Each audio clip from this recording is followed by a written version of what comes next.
2000 টাকায় রেখাপাত্রকে কেনা হয়েছিল। মমতা ব্যানার্জি, তুমি কত টাকায় বিক্রি হও? তুমি কত টাকায় বিক্রি হও? বঙ্গ রাজনীতিতে পরস্পরের প্রতি অসম্মানজনক উস্কানিমূলক কটূক্তি লেগেই আছে। মুখ্যমন্ত্রী মমতা বন্দ্যোপাধ্যায়ও এর বাইরে না, কোনো কালে ছিলেনও না। কিন্তু সমাজের বিশিষ্টরা যখন আসেন রাজনীতির আঙিনায়, তখন কি তারাও ভুলে যান তাদের নিজস্ব পেশাদারী জীবনের সম্মানের কথাটা? এবার তমলুকের বিজেপি প্রার্থী প্রাক্তন বিচারপতি অভিজিৎ গঙ্গোপাধ্যায়, যিনি বিচারালয়ে বসে কার্যত আইনের গণ্ডিকে ছাপিয়ে গিয়ে মূল্য দিয়েছিলেন মানবিক মূল্যবোধকে, বিচারপতির এজলাসকে কার্যত করে তুলেছিলেন সুশাসনের প্রতীক দুর্নীতির আতঙ্ক, তার মুখে কেন এহেন কথা? শাহজাহান বাহিনীর জমি লুট, ভেড়ি লুট, নারীর সম্ভ্রম লুটের বিরুদ্ধে সন্দেশখালীর মহিলাদের সোচ্চারিত প্রতিবাদকে মিথ্যে প্রমাণ করতে স্ট্রিং অপারেশনে বানানো ভিডিওকে সামনে রেখে কুকথা বলেছিলেন অভিষেক বন্দ্যোপাধ্যায়ও। রেখা পাত্র যে বিজেপির ওখানে প্রতিদ্বন্দ্বী, বিজেপির পদ্মফুল চিহ্নে লড়াই করছে, যার সাথে প্রধানমন্ত্রী কথা বলেছে, সে 2000 টাকা নিয়ে কমপ্লেন করেছে। আমি বলছি না, গঙ্গাধর কয়াল বলছে। পরবর্তীকালে কিছু মেয়েকে দিয়ে কমপ্লেন করানোর জন্য আরো কয়েকজনের জন্য 2000 টাকা করে চেয়েছে, সেটাও তারা দিয়েছে। শাহজাহান বাহিনীর বিরুদ্ধে প্রথম থানায় অভিযোগ দায়ের করার সাহস দেখিয়েছিলেন এই রেখাপাত্রই। পরিণতি কি ভয়ঙ্কর হতে পারে জেনেও সন্দেশখালীর মা বোনেরা নেমেছিলেন শাহজাহান বাহিনীর বিরুদ্ধে। ওড়নায় মুখ ঢেকে আঁচলের আড়ালে জানিয়েছিলেন জীবন যন্ত্রণার কথা। তাদেরকে খাটো করতে অভিষেক বন্দ্যোপাধ্যায়ের হাতিয়ার হতে পারে স্ট্রিং অপারেশন।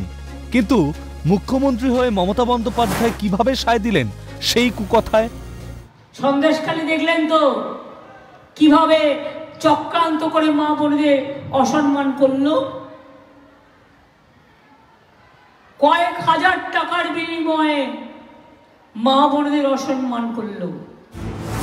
জবাব দিতে গিয়ে অভিজিৎ গঙ্গোপাধ্যায়ের মুখেও সেই কুকথাই। 2000 টাকায় রেখাপাত্রকে কেনা হয়ে গিয়েছিল। 2000 টাকায় রেখাপাত্রকে কেনা হয়েছিল। মমতা ব্যানার্জি, তুমি কত টাকায় বিক্রি হও? তুমি কত টাকায় বিক্রি হও? তোমার হাতে তো 8 লাখ টাকা গুঁজে দিলে একটা চাকরি দাও। তোমার হাতে 10 লাখ টাকা গুঁজে দেয় এবং দিয়ে রেশনকে হাওয়া করে দেয় অন্য দেশে। প্রসঙ্গ যাই হোক, বিচার ব্যবস্থার উপর মানুষের আস্থা জাগানো প্রাক্তন বিচারপতি কোন রুচিতে বলেন এরকম বাক্যবন্ধ? মমতা বন্দ্যোপাধ্যায় যে ভাষায় অভ্যস্ত, সেই ভাষাকে কিভাবে বেছে নিলেন অভিজিৎ গঙ্গোপাধ্যায়? অভিজিৎ গঙ্গোপাধ্যায়ের পাল্টা জবাবে ক্রোধে যেন উন্মত্ত অভিষেক। এই হচ্ছে মমতা ব্যানার্জির দাম, এই হচ্ছে মমতা ব্যানার্জির দাম।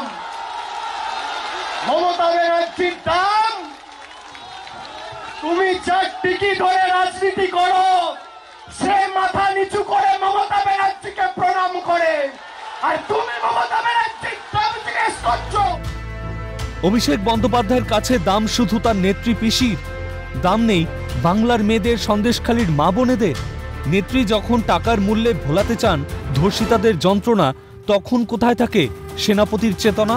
মমতা বন্দ্যোপাধ্যায়ের দাম বোঝাতে দেখাতে হলো নরেন্দ্র মোদীর ছবিকে।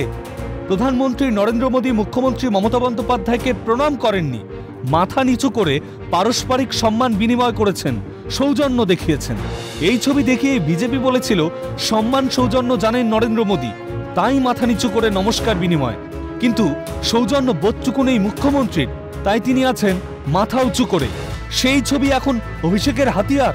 একজন মুখ্যমন্ত্রীর দাম বোঝাতে ছবি দেখাতে লাগে।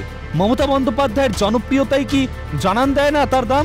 দেদার চাকরি চুরি, রেশন চুরিতে কালো দাগ লাগছে সেই নেত্রীর গায়ে। অভিজিৎ গঙ্গোপাধ্যায়ের সেই কথাই কি অভিষেকের গোসার আসল কারণ? তাই কি কুকথার জবাবে তার মুখেও কুকথা, সঙ্গে উন্মত্ত শরীর ভঙ্গিমা? কিভাবে ভুলে গেলেন তিনি এখন বঙ্গ রাজনীতির যুব সমাজের মুখ হয়ে ওঠা নেতা, প্রধান দলের সেনাপতি? তুমি যার টিকিট ধরে রাজনীতি করো, সে মাথা নিচু করে মমতা ব্যানার্জিকে প্রণাম করে, আর তুমি মমতা ব্যানার্জির দাম জিজ্ঞেস করছো। এই অনৈতিক ও রুচিহীন আচরণ কি বার্তা বহন করছে? পরিমিতি বোধের পরিচয় যদি দিতে না পারেন, তাহলে অসামাজিক দুষ্কৃতীদের থেকে নেতাদের পার্থক্যটা কোথায়? ক্যালকাটা নিউজ।